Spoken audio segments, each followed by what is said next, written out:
Glass bangles. The busy district of Firozabad in Uttar Pradesh is popular for its rich tradition of glassware. Ravi was a skilled glass artisan who lived in this town. Firozabad is famous for its beautiful glass bangles, and Ravi's family had been crafting these beautiful bangles for a very long time. Each bangle was a piece of art, showing both the culture of the town and the wonderful craftsmanship of the artisans. Ravi's workshop was a center of activity. The air was filled with the clinking of glass and the gentle hum of conversation as artisans shaped beautiful bangles. The process of making glass bangles was difficult and needed great skill. First, Ravi and his team would heat glass in a furnace. They would then carefully shape the glass into bangles, adding beautiful colors and designs before cooling them to perfection. Ravi enjoyed his work. He crafted each bangle with full attention, making sure that it was not only beautiful, but also long-lasting. The bangles came in a variety of colors, from deep reds and blues to soft pastels, and were often decorated with patterns showing traditional Indian designs.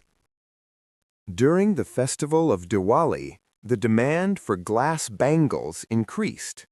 Diwali is the festival of lights, a time of celebration and joy, and glass bangles were popular among women at this time. Ravi's workshop was busier than ever, with artisans working around the clock to meet the demand. Ravi's daughter, Ananya, had completed her schooling. She was eager to help her father in his work. She had an eye for design and wanted to put modern elements into the traditional bangle designs. She introduced delicate floral patterns and geometric shapes, combining the old with the new designs.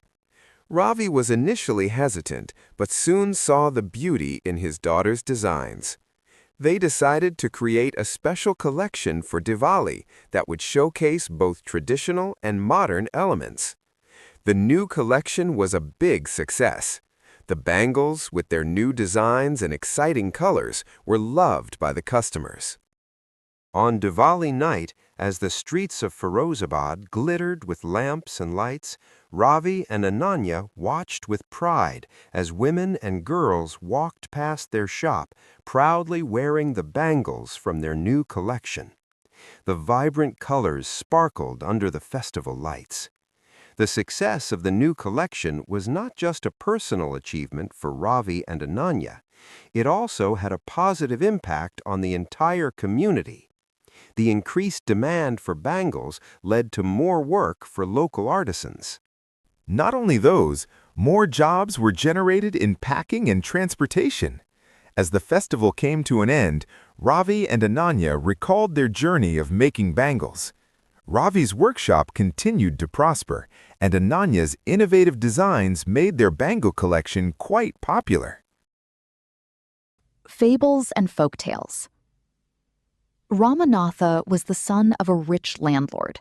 His father left him large tracts of land when he died. But Ramanatha did not spend even one day looking after his land. This was because he had a funny idea.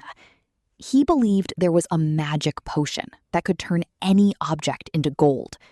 He spent all his time to learn more about this potion. People cheated him often, promising to tell him about it, but he did not give up. His wife, Madhumati, was tired of this and also worried because she saw how much money Ramanatha was spending. She was sure that soon they would be without money.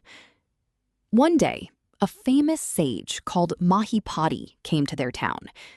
Ramanatha became his follower and asked him about the potion. To his surprise, the sage answered, "Yes, in my travels in the Himalayas, I heard how you could make such a potion, but it is difficult." "Tell me," requested Ramanatha, not believing his luck. "You have to plant a banana plant and water it regularly with your hands. In winter, the morning dew is on the leaves. You have to collect the dew and store it in a bottle. When you have 5 liters of dew, bring it to me. I will chant some magic words, which will turn it into the magic potion. A drop of the potion will change any object into gold. Ramanatha was worried. But winter is only for a few months. It will take me years to collect 5 liters of dew. You can plant as many banana plants as you want, but remember, you must look after them yourself and collect the dew with your own hands. Ramanatha went home and, after talking to his wife, started cleaning his large fields, which had been lying empty all these years. There, he planted rows and rows of banana plants. He tended them carefully, and during the winter months, collected the dew that formed on them with great care. His wife helped him too. Madhumati gathered the banana crop, took it to the market, and got a good price for it. Over the years, Ramanatha planted more and more plants, and they had a huge banana plantation. At the end of 6 years, he finally had his 5 liters of dew. Carefully, he took the bottle to the sage. The sage smiled and muttered something over the water. Then he returned the bottle and said, "Try it out." Ramanatha sprinkled a few drops on a copper vessel and waited for it to turn to gold. To his surprise, nothing happened.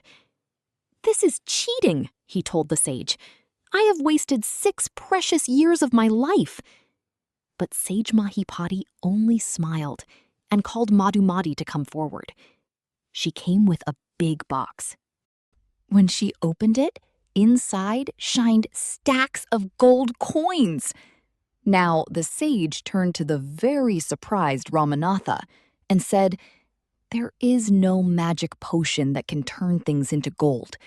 You worked hard on your land and created this plantation. While you looked after the trees, your wife sold the fruits in the market. That's how you got this money. It was your hard work that created this wealth, not magic. If I had told you about this earlier, you would have not listened to me, so I played a trick on you." Ramanatha understood the wisdom behind these words and worked even harder on his plantation from that day on.